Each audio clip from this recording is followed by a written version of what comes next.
மறக்காமல் இதை மட்டும் செய்து விடாதீர்கள்.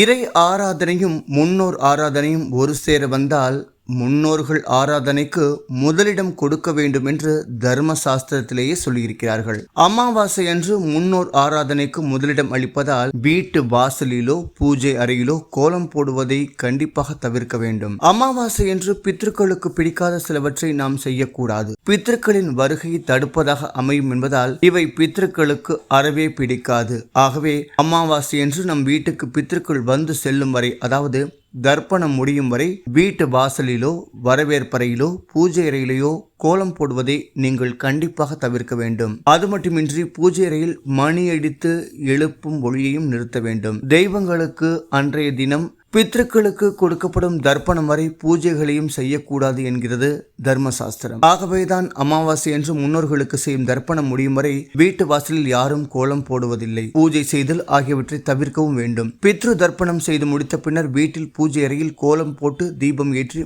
மணி அடித்து தெய்வ பூஜையை வழக்கம் போல் செய்யலாம்.